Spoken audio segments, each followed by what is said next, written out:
Well, welcome. Tonight, if you've watched any of our other shows, you'll hear the same introduction. First, a hats off to a Milford native who's one of the few people, one of the special people, who not only has an opinion about how our schools should be run, but is willing to stand up and invest his own time and energy to make things better, to make changes happen. As always, I'll never ask any of my 6 loyal viewers to vote for a specific candidate, but I'll beg you to vote. And one of the things that I hope you do is become educated on who you're voting for. The school committee, to me, more than any other position in this town, has an amazing effect on our future because they dictate what our children experience and how they're set up to go to college and pursue their passion. So please get to know the school committee people, get to know the people who are running for school committee, and vote for the one that you believe will best help you, your family, the neighborhood, and all of Milford. So enough pontification. Let's start with an introduction. Matt? Please. Thank you, Al. Thanks for getting this together. I've been excited for this for about a week now. So my name is Matthew Zacchilli. I am a 4th generation Milfordian. I have 3 daughters. My oldest is currently a kindergartner at Brookside, and I am a consulting engineer. Now, I understand why you have no hair. You have 3 daughters. 3 daughters. I only have 2, so I have a little bit of hair left, not much. Everybody warns me.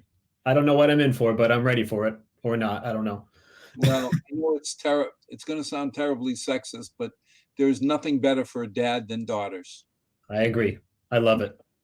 The girls somehow, I mean, my darling bride put up with the trials and tribulation of the kids being teenagers. They always took care of their old dad. Yeah. To this day, they still always take care of their old dad. Excellent. That's good. And look, I'm lucky. There won't be any braids or ponytails happening to me. So I guess there's a benefit to having nothing up there. Well, let's start off. Matt, I'm Yes, from sir. Milford. Why should I vote for you?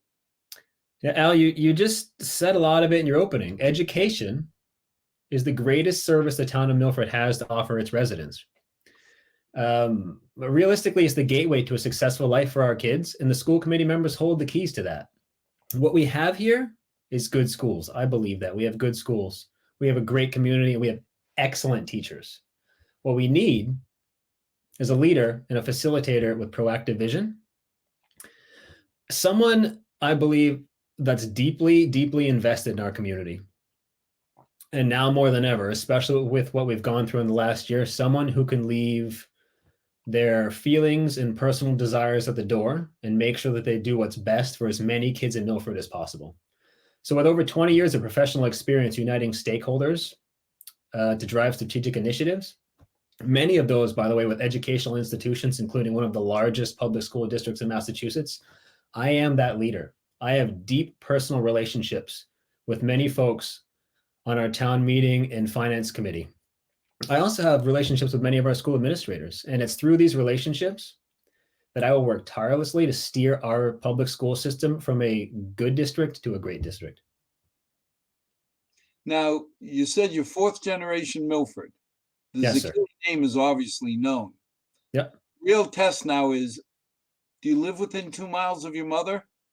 I live, I believe, 1.2 miles from my mother. Then there you go. Now you're a true Milfordian. Yes, I am. That's certainly true. When we start looking at what's happening in Milford, the number one issue, I think, on every parent's mind is school attendance. Right now, we're in a hybrid model.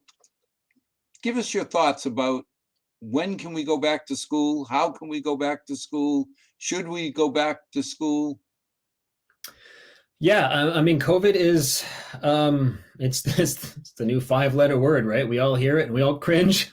And it's a hot topic, and for rightful reason, right? Look, we've been dealing with this for downright a year now. So let's start with where we are, right?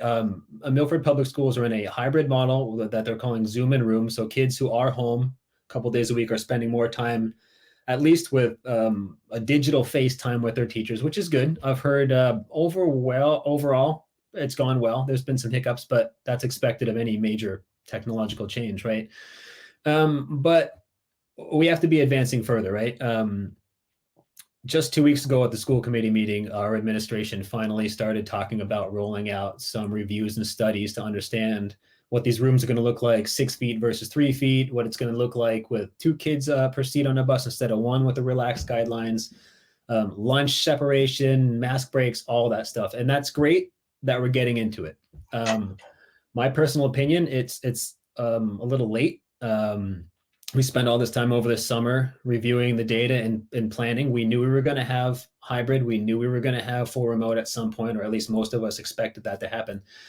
But what it feels like to me is we became reactive at some point. We weren't looking far enough down the road. There was no a foreshadowing or forecasting into a transition away from that towards something more that would get our kids in school more days. So I wish that we were a bit more proactive, especially after I believe it was yesterday that the state education commissioner spoke, and the state's direction and position is that they want to hopefully, um, as of April, pull off those virtual learning options for most of our communities, in terms of qualified hours in school, and get kids back to school, at least in a K-5 setting. And while I think that's a good thing, it's a direction we have to go. It's a topic we need to be talking about. I know personally, as well as from some educators I've talked to just in the last 24 hours, that people would feel a lot more at ease and confident in Milford executing this if it does get pushed to at a state level. If we already did some of these pieces that were just now starting in early and mid February. But I still think that's about 6 weeks away, and I think that our district's going to be ready if that's the direction from the state, and everything that was said yesterday actually ends up coming true. For me, as somebody looking to step in and take a seat at the table come April, I think the most important thing we have to do is look forward, and a lot of that is going to focus around support for our kids, right? We all have most of us have kids in the system or know kids that are in the system. We know the challenges they've seen staying home. But there are many challenges that are going to happen also going forward when they go back in. The anxiety and the concern and the fear is going to be very real. I've seen it with one of my own daughters. I brought her to the grocery store for a very quick trip to get two things. And she stopped in the middle of the store. She hadn't been in one in probably a couple months. And she told me that she felt really anxious because there were other people around. That's something that's going to impact our kids as they start going from what has been, for the most part, pretty isolated with their family into potentially full classrooms. And we need to make sure as a district that we have the people there for that social and emotional support, to kind of guide kids back in and rework them and get them more comfortable in that traditional scenario that we've seen in the past. How do you answer teachers' concerns that they're not vaccinated? And a lot of teachers legitimately, I mean, they wouldn't go into teaching if they didn't want to be with the kids, because heaven knows it's not like they're doing it for the money. No, you're right. I mean, I come from a family of um, probably pretty close to a dozen educators. My mother recently retired earlier this year, and well, I guess earlier last year. And my sister-in-law is a teacher. The thing that we need to remember is that they're community members too, even if they don't live here. They're part of our community. They give their time, their efforts, their focus, their energy, their attention, and their smiles to our kids every single day. So their feelings need to be heard. They have every right to be concerned, just like everybody else. They have kids at home that are potentially in hybrid models. They have family members at home. They have elderly parents, and they should be worried. But also, I know that that many of them want to be back in. Like you said, they all believe it. You're not going to find a single teacher that was going to raise their hand and say, keep me home. They don't want that. The most important thing we can do for them as a community, honestly, is ensure that our protocols are solid when we start getting back in. And as the governor said yesterday, and as I hope everybody is paying attention to, keeping spread low or non-existent within our school buildings requires us to follow the protocols both in the building and at home. And at home too. We have to keep our community safe. And if we want our kids at school and we want our teachers to feel at ease and feel like they can be confident in doing their job and not feel stressed and overwhelmed, we need to make sure that we're doing the right thing to slow any potential spread. But then why, can you figure out the logic of not vaccinating our teachers before we send them in? Can I figure out the logic? No, not at all. Because as most parents will tell you, as most parents of younger children who have been home for a long time will tell you, they need to go back like now. And education is a critical service throughout our country. It's a critical service. It's a critical need. And our teachers should be seen as essential workers in that regard because they do something for our young people that many in our population simply aren't equipped to do. So I wish I could answer why they're not being treated as such. They were pressing the governor yesterday on that one, and the answer was, well, they're next in line. Well, if we can't move along the line now, how are we going to get our kids back if you want to make sure our teachers have an opportunity to be protected? They absolutely deserve the vaccination if they want it as soon as possible, and I don't know how we fix that. I mean, I don't see anybody complaining that nurses, doctors, frontline firemen, policemen get the head of the line. I just don't understand. I keep asking, saying, what's the logic of not treating our teachers the same way? Yeah, I mean, I see the point by the state saying that they're targeting the vaccinations to the people who by far statistically have had the most severe illness, the most potential death. So I get it, but it's hard for me to sit back as a parent or even as just someone who has relatives and friends that are teachers to say, we want kids back in school. We're going to drive to get kids back in school. We may force it within the next 6 weeks, but not do anything to make sure that the people who are going to be there back in front of these kids forced to enforce all of these protocols, especially the young kids, help them learn them and keep on top of that stuff. How can we not protect them if they want it? I mean but that's a state. Unfortunately, that's a battle for the state. And I guess also, thankfully, as a school committee member, it's not a decision I get to make if I get voted in, which is honestly a relief, certainly, because that's a tough decision to have to make. As you're looking to be on the school committee, if I was to ask you, what are the 3 largest challenges you think the school committee will face? Okay. I'm going to take COVID off the table because I feel like that's such an automatic that we'll talk about the other pieces. Because again, this is a 3-year appointment, right? COVID could be well under control in the next 6 to 8 months, and then we still have years of work to do. So, Matt, that's like saying, do you love your mother? And the answer better be yes every time. So for me, it's both some facilities issues as well as a cultural issue at Stacy Middle School and Milford High. It's technology, and it's just how quickly the demographics in our town are shifting. Okay, and I have quite a bit to get into on that. So let's start with the buildings, right? In terms of Stacy Middle School, they have a 2-part problem here. And it's a problem that has been around for a little while now. They have a cultural struggle there. There's been a leadership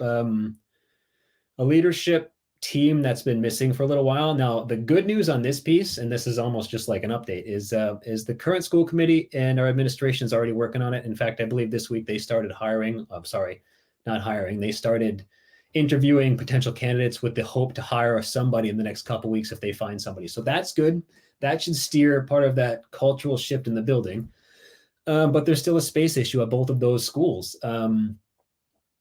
And as much as I think every single person in town would want to say, let's give our kids the world, let's build them 2 new schools and get this underway and get these guys with all the space and technology and new stuff they can get. A reality for me, I tend to live there, a level-headed reality. And my gut says renovations are probably the only option we have in this town. So how do we get there? Well, we can't do it alone. I don't believe, and you're on the finance committee, so you know way more than me, but I don't believe the town of Milford can fund, a $250 million high school on its own. We are a very strong financial town, but I don't know that we are that prosperous that we can just pull out the checkbook, right? So what do we do? Well, I can't speak for past boards, right? There's a process for this to get the state involved, and as I understand it, if I'm remembering correctly, a few years ago, there was one of these studies done, I believe, on Stacy, and Stacy's study told us what we all know. It's old, it needs updating, and it's out of space. Thanks. Great. So what do we do there? Well, the next step is to file paperwork. And when I say paperwork, it's not just fill out a form and send it in. There's a whole bunch of legwork involved. The finance director has to get in there. It takes a lot of effort. But from a school committee standpoint, that's where the focus and urgency has to be. And in April, if I have a seat at that table, that's honestly all we can do for either one of these schools. We need to progress the paperwork to get it in front of the state, because one of the most important things to know is the state has to approve it. There, districts all across the Commonwealth are asking for these projects, and they can only help so many. But they give you, I believe it's up to 60% reimbursement on these projects, and that would be a major boost to what we could do for our kids. So the most important thing is to move that stuff forward so that we can actually make some of this reality at some point for our kids. Which school would you pick first? Ooh, I guess that's a strategy question now, really, because I think that I've heard that the high school has some space, but it's questionable whether or not that space is right for modern educational stuff. On the other hand, Stacy's out, but it also depends what we're going to do. If we're going to flip to maybe a junior, senior high school model and perhaps move 8th grade out of Stacy to give them some room and get them over, the 8th graders over to the high school, then that would have to go first. You're going to have to put some sort of potentially new wing on that building and then start renovating piece by piece.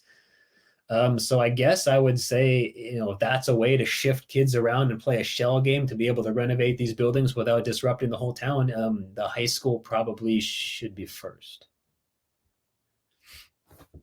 I agree. So my second point, technology. Technology guy, 20 plus years in IT. I've run almost the entire course of positions on the technical hands-on side. I stay away from people management because I like rolling my sleeves up and getting involved. I'm a lot more polished in that aspect than I am in any sort of political or people management sense. Now, when you say you've been involved in all the aspects of IT, as far as what? There's a lot of people in commercial IT that have no idea what school systems go through. Yeah. So I started as an intern, help desk level, rolling out devices. That very easily translates to what our kids are dealing with Chromebooks today, and it's gone all the way up from systems administration to what is now a senior consulting position. So how does that translate to a public school? Well, my job is not just the design and implementation and support of a strategy. Okay, it's a service, and part of that service is taking the needs and demands of a driving force, say a board of directors or a CEO or something like that, and then it's going over to the other side of the line and working with those people who are in the trenches every day doing the work and finding the common ground, uniting those folks towards a system that's going to help everybody. It's going to meet the metrics that are being looked for, and it's going to help these people and enhance their day-to-day lives.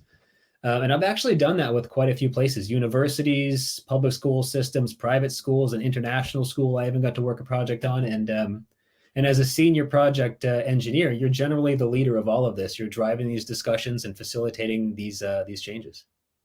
So you've had a lot of experience dealing with school systems. I have, and the majority of it has come over the last, I would say, 7 to 10 years. Yes.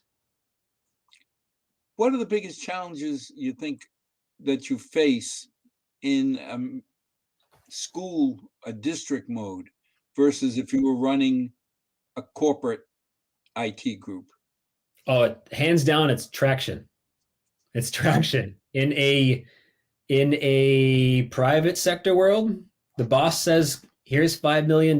Make my phone system and collaboration tools and WebEx and FaceTime and all that stuff work for everybody across the globe," and you go do it because that's the direction.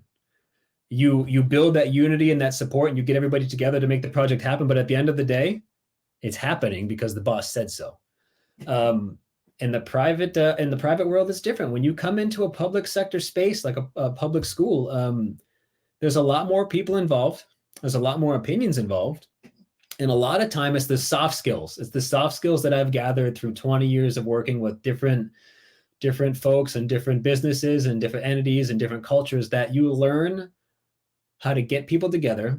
You learn how to strategically plan and outline. You learn how to be proactive in your communication. And what you really learn how to do is show the value to everybody. If you show the value to everybody, it's a lot easier to get their acceptance and to get their almost their exuberance to get involved and to help you get that stuff completed. How do you motivate the teachers to accept change? Well, change acceptance is one of the primary struggles of any IT engineer's life, right? There's always going to be someone who's going to have a hard time with it. But what we need to remember when it comes to technology is not something you just buy and throw at a teacher and say, you know what, Google Classroom is great. Chromebooks are awesome. Here they are, guys. You need to use them. I want to see the kids on those 10% of their days, and then walk out the door. That doesn't help anybody. The best thing you can do when you bring technology into play, number one, is to have some sort of committee or group or subgroup from, I would say, from all of your buildings, for example, to get together and figure out what pieces of their day could be enhanced. How can we bring value and enhancement, and how can we complement the stuff that they're trying to do every day? Because again, a piece of technology is just a tool. It's just a tool that's going to service a need somewhere. But if you don't help those teachers see how that tool is going to help them maybe save time or better engage their students, if you don't help those teachers, if you don't help those kids see how using these pieces is going to help their day-to-day work and perhaps reinforce some of the studying that they're doing, they're not going to want to do it. And it's going to become a time waste, and it's going to drive frustration. And when you lose your people in that sense, it gets really, really hard to buy that acceptance towards the change. The most important thing you can do is have a strong process and a strong focus and the right amount of investment into something that's actually going to benefit them. And it all comes back to showing the value. How do we show them that Google Classroom or a Chromebook is going to help their days become better and more easy? And that even post-pandemic, I know we're living in a Google Classroom and Zoom world right now, but even when we get outside of this, these just 2021, these are skills kids need to have. These are tools that kids need to know how to use, and they do.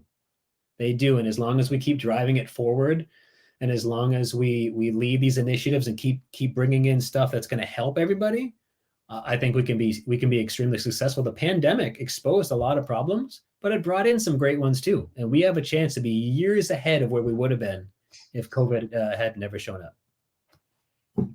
School choice is always a hot topic, especially in the last few years. Yeah. Any comments on school choice? Of course I have comments on school choice. My good old Italian boy, I'll have comments on everything.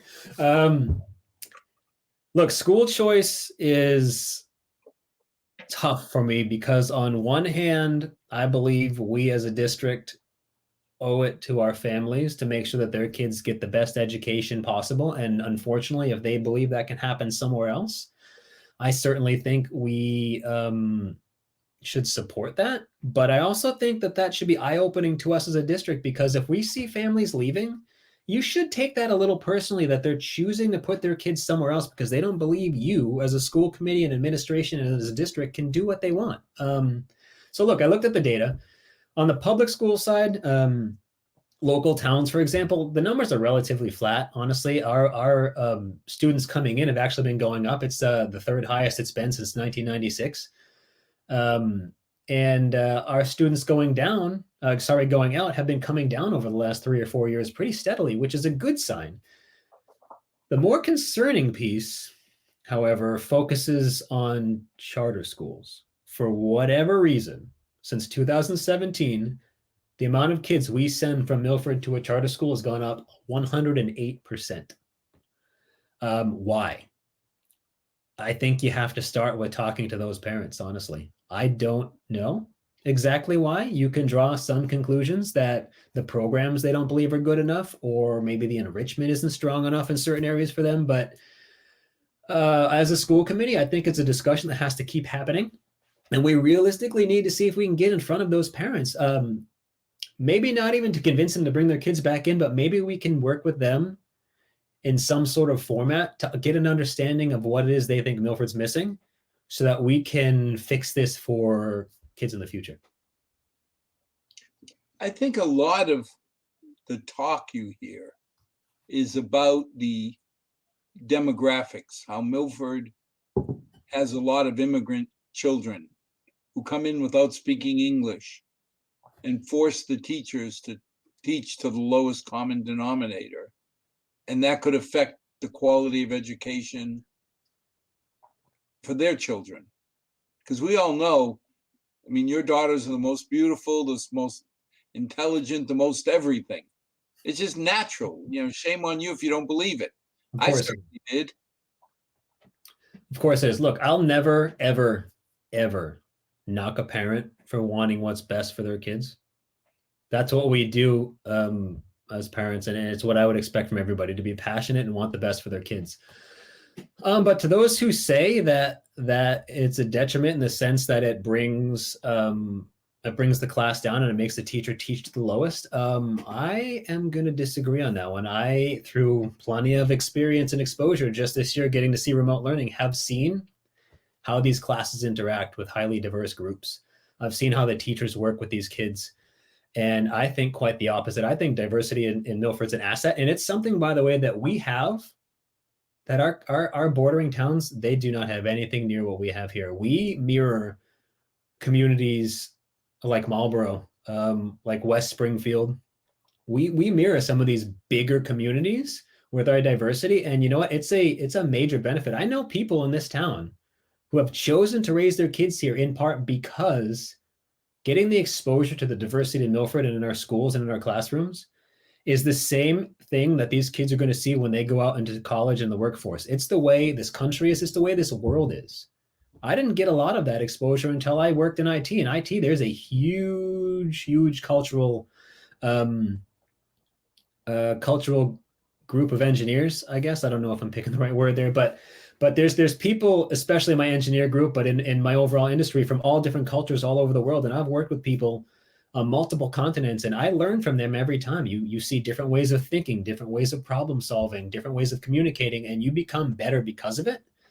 The other thing that I want to point out is that I've seen plenty of studies and surveys that actually suggest that kids in more diverse classrooms and neighborhoods and communities and groups, they feel better.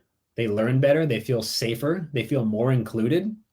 And I think that is something that is highly beneficial and highly valued. And as a community, we need to do everything we can for every single kid, regardless of their culture and their background, because I'm sure everybody's heard it, but a rising tide lifts all boats, right? We can bring all these kids together and we can educate all of them together, and every one of them has a chance at excellence. Doesn't matter what their background is.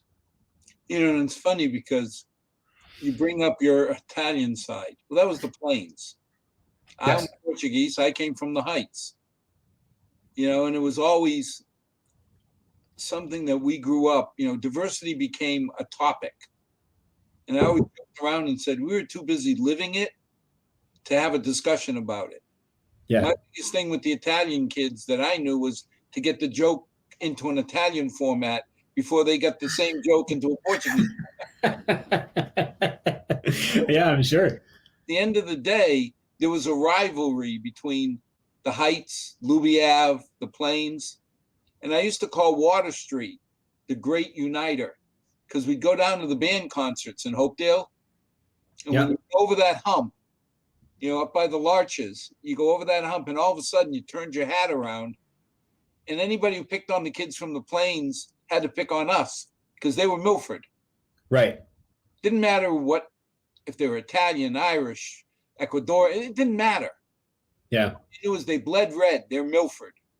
Now, once we came back over the hill, it's like, get back to the Plains. We're in the Heights. Well, I mean, I have two brothers. It's like a big brother, little brother dynamic, right? At the end of the day, you guys got together.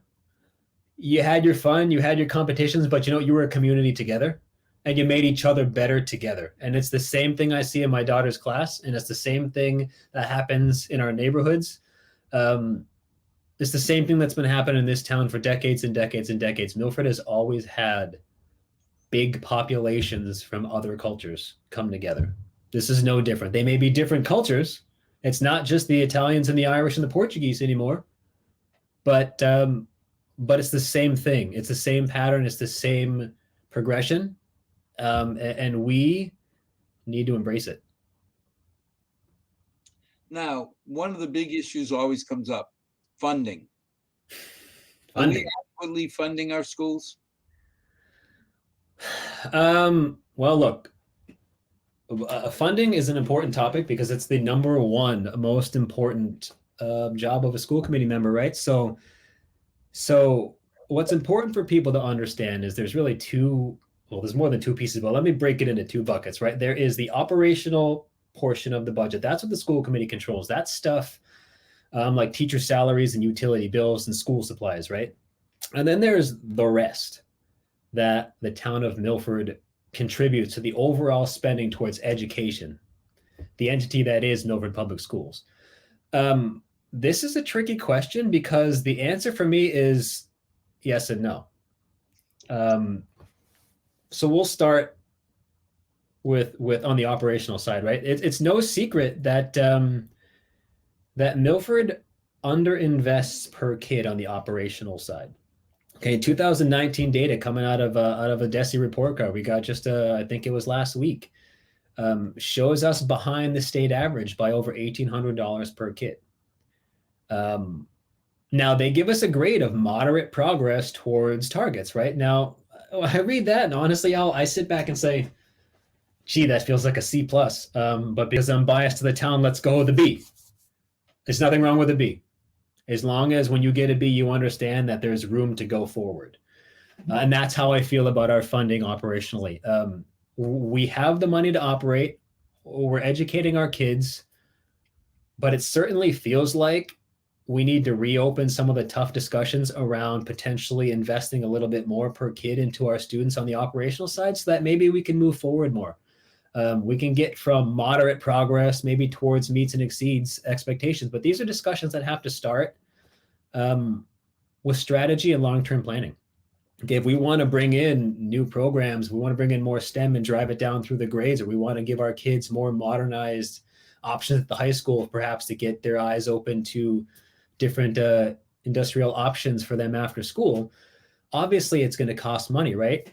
How much we can bring in, I don't know, but the first thing you have to do is you have to unite as a school committee. You have to have a plan, and you got to sit down with folks like you in the school committee and see what we can do. We get quite a bit of money from the state through the Chapter 70 funding. It's about $32 million, something like that. So of the $52.4 million operational budget, 32 comes from the state. Great. I'd love spending somebody else's money. It's a wonderful thing. We should be doing it. But I think that we may have to revisit if we as a community can do more. I think that if we want to go faster, if we want to be more aggressive at attaining our goals, but we probably are going to have to do more. And this isn't, by the way, this isn't a discussion that just popped up last week. It wasn't like we were just, prepping for your show last week and somebody went, "Whoa, we don't spend any money on these kids." No, this has been, other school committee members will tell you, this has been a discussion that's come up in the past. And as the world gets more expensive and as things change and more technology has to come in and we have to update lab equipment for our science classes, for example, we may have to start revisiting that discussion more and more. And I honestly would look forward to driving that discussion because I believe with the proper planning and focus, we can be proactive on it. So I think that's important. But we also have to understand that this town is more than educational spending. We're the biggest service, we're the biggest chunk of the budget, but the town has other stuff that matters too. So it's not like we can sit here and say, maybe we have $20 million in excess. Well, hand it over. We can start building a new building. It doesn't work that way. I mean, that $20 million wouldn't even come out of an operational budget to begin with. That's the other side. That's when the town sits down and decides whether or not they want to take on a big, juicy loan to pay for the next 20 years to do these projects. And that's also something to keep in mind, that it may not see it on an itemized operational budget, but our town's putting money away again for lab equipment, for ovens. Maybe if something breaks at the cafeteria at the high school, they're putting away money for buses. They're paying benefits. Whose benefits haven't gone up year over year? I mean, I just saw the data today for our benefits packages, our healthcare for the town of Milford employees. It's gone from $9 million to $15 million. I think it was just in the last 5 or 6 years. More than half of those people are staff in the Milford school system. So the town is putting money in year over year. They're investing in our public schools. But it may not feel like it to some because I don't know that it's hitting in the right places. And that's not to say that we don't need to have those discussions, but we do need to have a full picture, especially as somebody who could be a school committee member. The only way you can have the right discussions and drive the right focus is if you know where on that financial spectrum that these decisions have to be made. What do you think the hesitation is to increase the school budget even further? Well, look, we're a very fiscally conservative town, and on one hand, you might argue that we're that way because maybe we've underinvested by $1,800 per kid compared to the state. Which, by the way, since everybody likes to compare us to our neighboring towns, where it's even worse than that compared to neighboring towns. But on the other hand, we have a large population. I believe 46% of our student body is considered economically disadvantaged.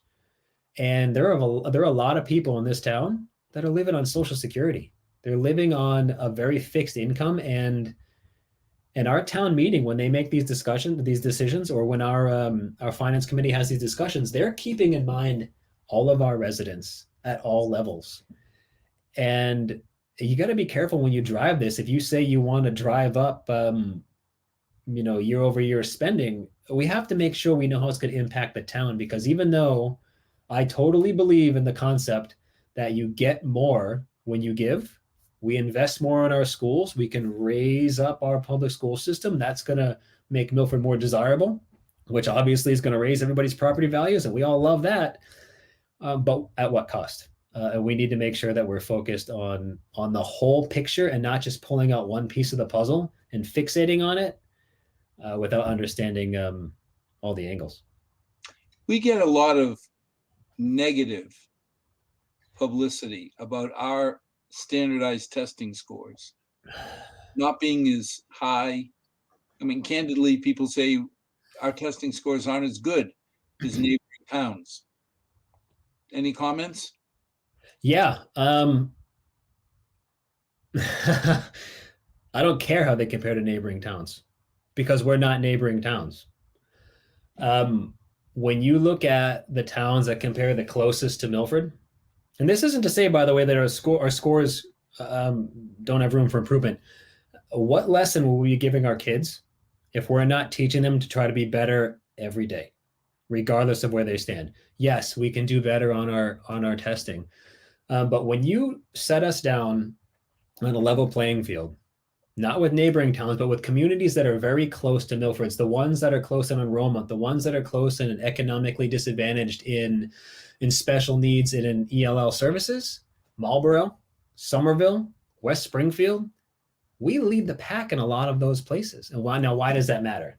Well, let's take English language arts, for example, at the third grade level.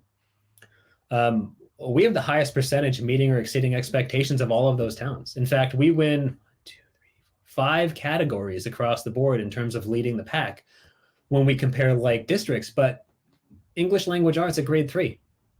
We have a lot of kids in our community who come in who speak a language other than English as their first language. We have 22%, I believe it's overall, but in our K2 schools, it's much higher. It's 30 and 40% range for kids in ELL programs. And why does that matter? Well, they walk into third grade and they start taking a standardized test that's only in English, a language that they're still learning. So that obviously brings our scores down, and that shouldn't be a knock on anybody. We're working as a district to progress these kids through. Even though the scores seem bad in some places, we're actually doing a pretty good job of driving those up. Look at the high school level, for example, in our ELA program in grade 10. They've made great strides. As I understand it, our teachers have been extremely creative in figuring out ways to help these kids learn and understand a lot of the topics that will help them on these tests. So much so that when you look at the growth metric that DESE puts out, and it's something where they take the test scores and compare them to the same age group of the past, our district is actually 10 points further along the road in progress. We're moving faster than the state is in terms of making progress in English language arts, for example. And I think that's a big deal. And if we as a community want to get our scores up, I think that we have a couple things that we can do. Number one, first and foremost, allow our teachers to teach. They're the ones who are passionate. They're the ones who are trained. They're the ones who are in there and want to do this. They need the room, financially and other, to get this stuff done. And I think we can get creative as a district. Honestly, if our high school team is doing such a great job, let's find a way to get some sort of professional development or cross-school training where these teachers can get together and figure out how they can take the formula that's worked at grade 10 and mold it to something that'll work at grade 8 or grade 3. How can they help each other lift these kids up? And in terms of a school committee position, if I'm in there in April, all you can do from that standpoint is communicate with these teachers, understand their needs, and fight for anything that they may need purchased. Because at the end of the day, they're the ones who know what's best for these kids and what's most needed to help them progress. And we would be doing a disservice to the community if we're not all ears to what they need to help these kids move along. Now, you talk about the kids' needs. One of the things that a lot of people feel very proud of, some people are not happy about, is how much we invest in our special needs community. Any thoughts? Yeah, I mean, I don't care where on the pie chart a kid lands, whether they are an EL student, whether they are economically disadvantaged, or if they have special needs. They're all Milford's kids. We talked about it back when we talked about the Water Street line, right? They're all Milford's kids. They all matter. In fact, we have towns around us that send their kids here because those towns are not equipped to help those students. That should be a pride point. People want their kids here who need extra help because Milford can do it. We have the qualified people. We have the right people in the right places, and we have the passion as a public school district to make sure that every kid, regardless of need, is being taken care of. I can't personally see a downside to that because every kid deserves an education and a good one. And it really doesn't matter what they need. What matters is whether or not we're capable of giving it to them. But now when we look at special needs, I mean, I've gone on record saying the kids who need help to get to the mean, to me, are no more special, no less special than the 4,500 other kids. But walk me through some of these segments. Are we doing enough for our next Nobel laureates, the special needs, the top 10% kids? Well, Al, I think that is the number one question. That should be the number one focus and the number one thought in every single decision the school committee makes. Are we doing enough for everyone? Well, I number one, school choice numbers would suggest no. Which, if we have that many kids leaving town, then we're obviously, I mean, are we going to be able to please every single person? No, the world doesn't work that way. But can we do better? Absolutely. We have an excellent AP program, an excellent AP program. In fact, if you break down the DESE report card based on our higher achieving students, we have kids going to Ivy League schools all over the country. We have STEM throughout, which is a very, very, very big beneficial program for, especially through Project Lead the Way, for our kids to learn things that are outside of the traditional crack open the book lectures, right? It gives them those interpersonal skills that I talk about learning through my trade. It gives them hands-on problem solving skills. That's the kind of stuff in today's world that's valued, especially in the most desirable industries, the ones that seem to always have a lack of talent trying to get in there. So we have some great stuff here. And it's my understanding that we have an excellent EL department. So we are servicing our community, and we are helping our kids, certainly. But I'm sure we can do more in every single aspect. I mean, I believe it. I want to see more STEM. I want to see more modern educational tools like workforce readiness in here. I want to make sure that of all of our kids, for example, that graduate high school, they have a path somewhere. Not everybody goes to college. I think most of us have seen the stat. It's something like 62 to 66% nationally of kids who start college for a 4-year degree, after 5 years, don't finish it. Well, what does that say? Well, to me, that tells me we're sending kids as communities into the workforce, not only without any sort of plan or preparation or degree, but with a bunch of debt on top of it. That's probably worse than just leaving high school and trying to make your way. So I think as a community, we can bring this stuff in, and it starts at the school committee. We can help these guys learn some of the most desirable trades in high school. Not only will that give them a leg up when it comes to leaving school and going into a post-educational world if they choose the workforce, but it's also going to help a lot of our kids focus and find passion and desires that maybe they weren't sure they had. And maybe, just maybe, if they already know they have a fire for something, for example, like computer science or bioscience, that they're going to be more apt to stick with it and finish it through because they knew before they got there that that's what they wanted. And that's something I think that we owe to our community certainly as well, to help these kids be successful post-school. Well, you bring up a good point, and something that I always had sensitivity towards. When I grew up at Milford High, if you wanted to go to college, you went to Milford High. If you weren't going to college and you wanted to have a trade, you went to BVT. So people like my father had options. My father came over from Portugal. In the back areas of Portugal, he got his 4 years of school, and then he went to work to support his family. If you put him in an organic chemistry class, he would not do well. Yeah. Give the man a tool. He was an artist. I was in awe of what the man could do with his hands. And I wonder, what are we doing in Milford for the people? You can't get into BVT unless you're the top 10, 20% of the class. So it means you're an academician. Yeah. What do you do with the people who are very intelligent, but don't do well academically? Yeah, Al, that's a disappointment to me, quite honestly. What BVT has transformed into, even 20, that's a lot of math on the fly, 24 years ago when I entered high school, BVT was tough, but it was an option. For example, somebody like my brother is exactly like your father, a master with tools, but some people just are not solid academics for multiple reasons, by the way, multiple reasons. And a vocational school like BVT is there for them. It's supposed to be there for them. They're supposed to be helping the kids who need that type of education to flourish in their life.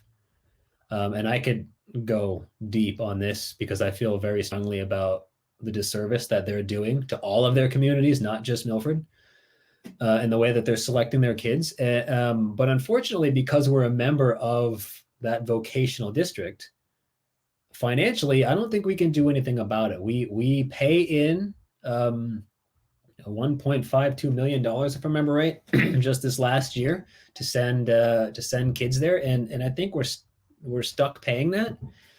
So all we can do as a district is fight to take some of the pressure off those kids who aren't ready to sit down and jump into an advanced chemistry class, for example. And that kind of thing starts with bringing in exposure to building trades. It starts with my industry, information security, programming, network infrastructure, all the computer science umbrella. Biomed is a huge one, obviously. Even computer-aided design and manufacturing is becoming really popular. Now, the trick to these things, not so much for the IT and computer science industry. You get a bunch of laptops, a couple racks of gear. You don't need anything special. I'm not saying it's cheap. That would be one heck of a capital investment discussion between you and I. Certainly expect that if I get in, but where we really need to pay attention is our building trades or our biomedical facilities, because not only do we need the right space, but we probably have to retrofit a lot of that right space. And this is where perhaps a building renovation wouldn't matter. I mean, you can teach carpentry, but how safe is it teaching carpentry in a recycled, I don't know, science lab? You know what I mean? We need the right space, not just for the room, but for the safety of being able to project this stuff forward. And everything costs money. We talked about it multiple times, right? Bioscience is a very cutting edge industry. We have great organizations in this town like Waters Corporation, I'm sure, that would love to get involved if they could, but we have to have the space and the drive and the discussions around bringing this stuff forward. And this is what I talk about when I talk about modernizing education as well. It's more than just book learning. Now, look, I've talked to many of our leaders at the lower grades, especially. All of this stuff is great. STEM is wonderful, but we need to keep our eyes on the prize. Reading, writing, math problems. That's the primary objective, especially in the lower and middle grades. If our kids can't do that, the rest of it doesn't matter. So that should be a priority always. But as they get older, we as a school system need to talk about the investment and the time and the energy that we have to put in to helping these kids, especially those kids who may otherwise struggle through high school, because there's no one else doing it for them right now. If you had a situation where King Matt is there and he gets a magic wand, and you can do one thing for the school system, what would it be? Well, I mean, I think I just touched on those points. Quite honestly, what would I do? Well, I'm actually going to take it away a little bit from the workforce readiness. Since I just went through it, that would be number one. But if I have a chance to throw something else, and since I just pushed for the other piece, I'm going to go with our current concerns and talk about two things. I'm going to talk about supporting our kids in two ways: with proper services through counseling and through mental health. Because again, when these kids go back in, the struggles that they've seen at home, I fear are going to continue just in a different way in the school until we can all find whatever this new normal is going to be in our lives. They're going to need help going forward. Just putting them back in school is not going to fix everything. So I want to make sure with this magic wand, we can whip it around and make sure that those kids are taken care of mentally, and those educators and those staff members that are doing their jobs in those buildings and caring for our kids 6 and 8 hours a day have the support that they need. And part of that support, by the way, is our food services program. I don't know if you know, Al, but Carla Tuttle and her team have served something like 3,500 meals a week to our families. And they have since roughly, I don't know, mid-spring last year. They've done some incredible stuff. And why is that important? Well, it's not just a student thing, right? It's a human thing. A fed person's a successful person, okay? Your brain doesn't work as well if you're lacking nutrition. Your focus isn't there if you're lacking nutrition. Your concerns are different if you're worried about the next time you're going to eat. And what they're doing for kids and for families in this town is remarkable. And if I had that wand as part of those services, it would be to find ways for our kids to continue getting that kind of support, because honestly, that is a critical need. And I hate the idea of it ever going away. And I think for people who have been in Milford a long time, like your family, you say Tuttle and nobody thinks Carla Tuttle. No, of course not. Of course not. That's the Oliva crew, of course. It's Oliva. Yeah. A solid Milford family who's helped from day one. I mean, I've been blessed to have Carla do both my daughter's graduation parties. It's one hell of a party, isn't it? And you don't have to worry. I never had a doubt that anybody would go home hungry. Yeah. Anybody that came wouldn't have the best meal they ever thought of. And there's a warm feeling when I know that Carla is preparing food. I wish she didn't have to prepare it for 30+% or 40% of our kids. Me too. But I'm glad that if they need it, somebody like Carla's there. Yeah, Alan, that's Carla and the Olivas at the store on Main Street and all the Zacchillis that have served in Milford throughout the years on numerous aspects. My father is a town meeting member and the plumbing commissioner and plumbing inspector, and my mother was a teacher, as I mentioned. I have cousins and Nick and Linda and aunts and uncles. I mean, you if you were in school 5 years ago, going back decades, you knew the name Linda Zacchilli and Nick Zacchilli, and they are the inspiration for why I'm here. And I've always wanted to give back to our community. I wasn't sure how. I wasn't sure how my background could really translate, but they have been the inspiration, and a lot of it comes from my grandparents, and I'm sure their parents. The desire to help others and to support others, it comes from a good place. It's not personal. It's not, how can I help them to make myself better? And that's what I mean when I say that we need somebody who's deeply invested and who leaves personal desires and emotions at the door. This isn't about my kid. I mean, everybody wants what's best for their kid. But when you walk into a seat at the school committee, your job is 44 or 4,500 kids. And if that means that the decisions you make for the best of the town doesn't impact you directly, that's how it should be. And that's how my family's always operated. You see it through the stories that you have with Carla and through stories everybody has with Nick and Linda and the rest of the crew. And they're my inspiration, and they're what's driving me certainly to step up in this time. Matt, we could keep going, but unfortunately, I have to ask you. I'm from Milford. Why should I vote for you? Well, we talked about it in depth tonight. Education's the biggest thing that our town has to offer, and it's the number one piece that's going to help our kids be successful. And our school committee has a weight on their shoulders to drive that. With a seat opening up and with multiple seats up at this election coming up, we need to make sure that they're filled with leaders. People, again, that are going to be proactive and facilitate discussion and have a vision to move our district from moderate progress towards goals all the way up to meets and exceeds, or even as a model community for the Commonwealth. It's no light task, and it's one I won't take lightly at all. And again, I have a lot of experience taking different aspects of administration and of leadership and of families, folks around the gambit of discussion, and bringing them together to unite and to focus on a common goal that we can execute together. And again, I have a lot of deep personal relationships with a lot of people in town. I don't have to start by building them. I have them, and I will most certainly use them and work with those folks to drive our district forward, because I believe we are better than a C+, B-. We can offer more. We're doing well, but we can go a lot further, and I want to go a lot further, and I will lead that charge. Well, I thank you. I thank you for running. And I thank you for being one of the people who it just doesn't have an opinion, but is willing to help out and make life better for our kids.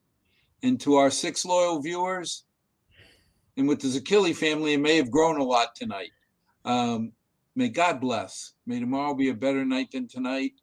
Again, I'll never ask you, even though sometimes I want to vote for a specific candidate, but I'll beg you to vote and to become educated. Whether you go to the high school candidates night, the Friends of Milford, the town crier, there's multiple places that you can go to learn about these candidates. Please learn, pick one, and come out and vote. Good night.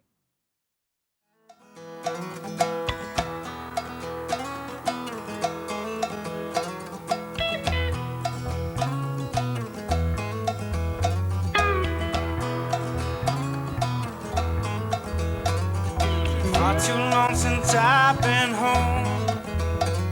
Been running all my life just searching for my soul.